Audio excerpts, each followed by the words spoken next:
I'm really, really humbled, especially humbled when Bala and Sir John and Takole sir came to Mandeshi, 7 hours from Mumbai. I had never thought that Sir John and will come there to meet me. It was, um, I would like to say that since last 12 years, we have set up a bank and this business school for rural women. Um, uh, Pan-Commonwealth and Commonwealth, both. Sir John, this is the first institution who first said that, okay, we will come to Mandeshi and meet you. And I'm really, really thankful for that, really thankful. And I'm humbled for that. When this representation was given from our 7,000 SHG women who gave this petition to Reserve Bank of India, it reminded me when Mandeshi Bank was started. It reminded me an incident which I would like to share with you first now. In, in 1993, many women came to me in a small village and they said that we want to do the economic activities. Of course, this was not the word. They very simply said that we do weekly markets. We go to weekly markets and we have some money which we want to save. Listen carefully. They didn't said we want credit. They said we want to save our money. My obvious response was that there are many banks. Why don't you go there? Because in the village where I stay, there are many banks. And they said that they don't open our account. Because we start our account with 0 balance and we save 5 rupees, 3 rupees, 1 rupees a day. And so bank don't entertain them. And their simple question was that, why can't we start our own bank? And at that time, I also felt obvious, like why can't they start their own bank? And that's how actually no business plan, no strategic planning, we started our activities of starting the bank. And while you give, this is a cooperative bank, so while you give a proposal, you have to give the list of promoting members, shareholders, their name, caste, business, education. When it came to education, they had a thumb impression. On this ground, the banking license was denied, saying that how promoting members of the bank are totally non-educated. How can license be given to them? And at that time, I had taken a proposal to Mumbai. I was born and brought up in Mumbai and had gone to that village. So, and from Mumbai, I came in bus to my village and I was crying. I met these women and I said that what Reserve Bank has said. They didn't cry. They said, so what? We will conduct the classes from today itself. We will learn to read and write, and not only just learn to sign it, but we will learn to read and write and apply it again. And I realized that they have so much of energy. I was like, I came back and crying, but they had the solutions, they had the energy, they had the knowledge, and then we tried again. But then next time they said, what you do? You take us also with you. Don't go alone. And I felt that is a good idea. And we went together. We were 14 women and myself. And we have seeked an appointment with CGM of Reserve Bank of India. Not allowed to enter in the building, but finally we went in. And when we started a discussion, I had no idea what these women are going to say. They said to the officer, tell us to calculate the interest of any principal amount. We will do it. You can say any principal amount, tell us to calculate the interest, we will do it. If we fail, don't give us license. But at the same time they added, tell your officers to calculate the interest of principal amount without calculator. We will calculate without calculator. Tell him to calculate without calculator. Let's see who does faster. And if we fail in that, don't give us the license. I was really, it was not only amazed or surprising. I don't want to use these words. What I felt was that the knowledge, the wiseness, the strength is lying in these women, which we have never been able to realize that. And not only that, but they questioned that officer that we are non-literate, who is responsible for that? When we were growing, there were no schools. So how are we going to learn and read and learn and write? So it is not our mistake that we are non-literate, it is your mistake that we are non-literate. Fortunately, that initiated the dialogue with the officer, and we got the license in 1997. Mandeshi Bank started in 1997. Today we have 127,000 women who have an account with Mandeshi, not just credit, saving, pension, insurance. When I say this, I mean it that when we inaugurated a pension scheme, Reserve Bank Deputy Governor Usha Thorat had come. And we were like, I was really scared because she may ask a lot of questions and all. But women were so clear that they said that we know our pension funds, where are they going to invest. I would just add another example, that when we were starting our pension fund, we had to decide that how that fund will be invested in the stock market.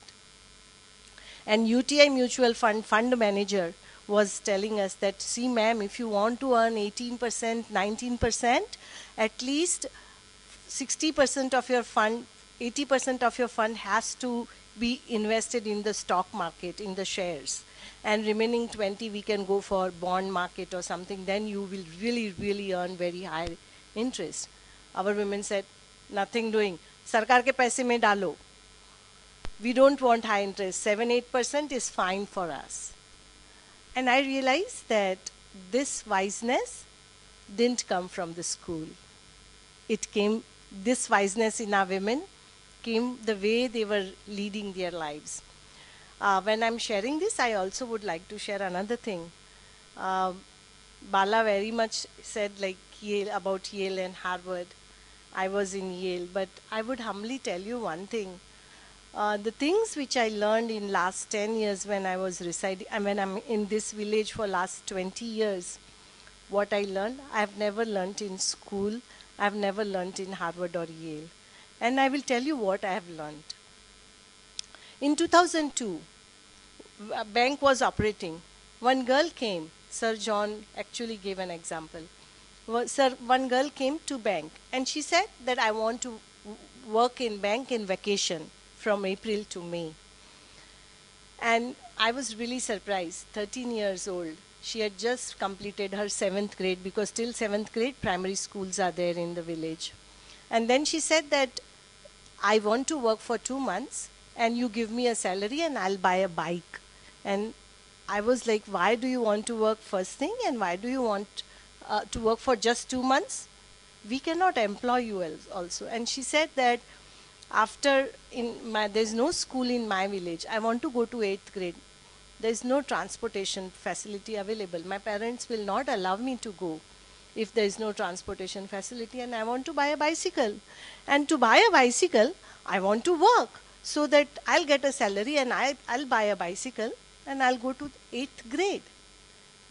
I was really surprised, and the question came in my mind was, how many people, when we talk about poor people or rural poor or low income community, they come to government or they come to people and ask about grant and subsidy.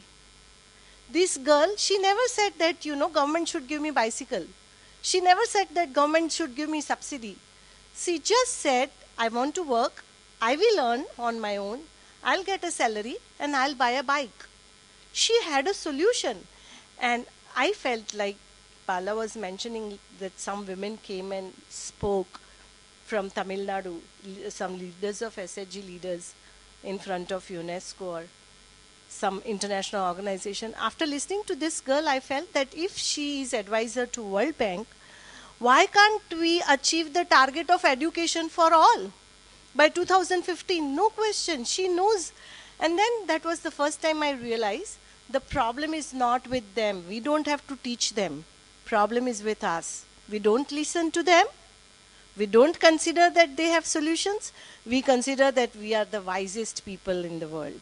And we want to give the solutions to everybody. And the problem is that we actually don't know what the situation is.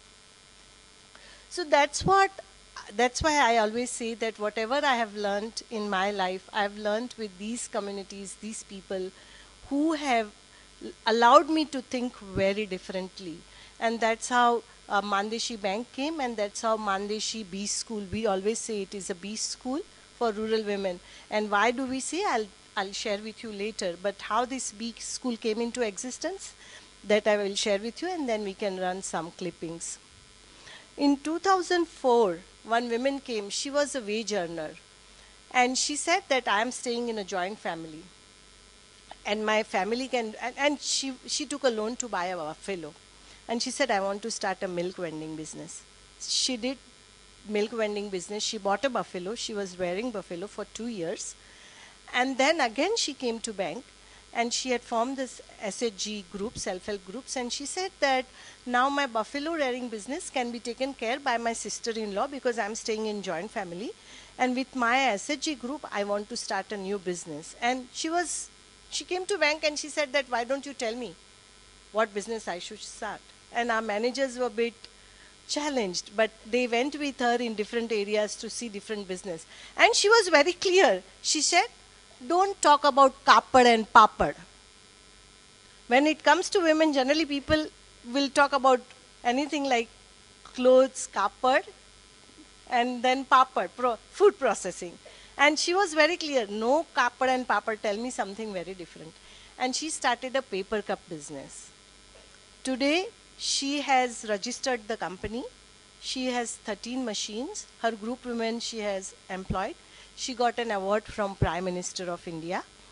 From that village to Delhi, she was, when the award was declared, she was like, okay, but I don't have time to go to Delhi. I have to meet my buyers, I have to meet my suppliers, and we had to convince her that no, you should go to get an award. And from Maswat, and then she was not ready because she said, I'm not going to fly, I am getting scared. But when she went to Delhi and she came back, her neighbors saw her. That was the role model for local women. And all women came forward and they said that if Vanita Pise can become a businesswoman, she starts the business, we also want to do. And then everybody came, and then we thought, why not start a business school for rural women? And that's how we started Mandeshi Udyogini. I will also share one or two experiences. Once a woman came to our bank, and she said that she was around 50, and she was sheep and goat rearer women. And she said to our branch manager that I want to take a loan to buy a cell phone. And our branch manager felt that she is rearing sheep and goat, and why would she need cell phone? So over smartly she said, maybe you are buying cell phone for your son because your son is stubborn and so he wants cell phone, and you may end up in expenditure to give him minutes then.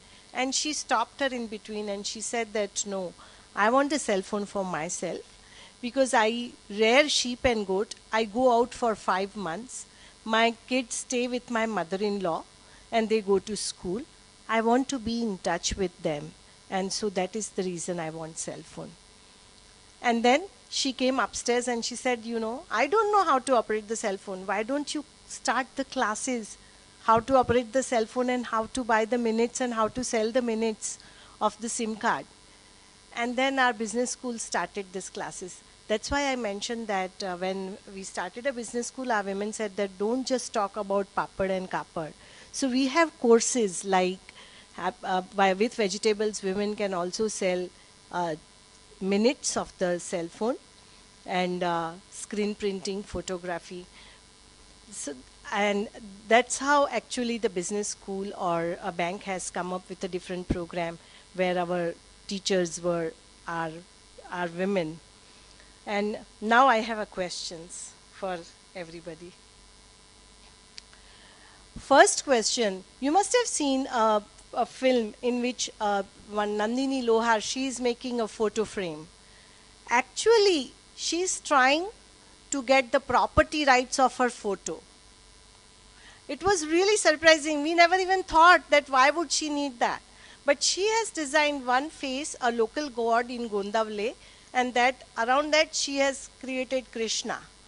And now she's making photo frames and she's selling it, but she doesn't want a competitor. So she said that, why not your business school help me in that? And we don't know how to do that. I mean, what I mean to say is that people, those who are at grassroots, who want to improve their lives, they are much more robust and much more smart. She came out with this and she said that, okay, tell me, how should I get my property rights?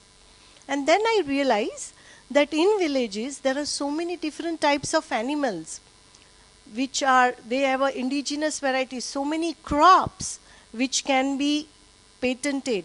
And the white millet, producers of white millet in my area, that is one of the best white millet. And if the farmers, a group of farmers, if they get property rights, or at least discussion on that in our business school can help. I don't know how to go forward, but that is one question which came up in our team. We have community radio, and we get a lot of questions on community radio from farmers.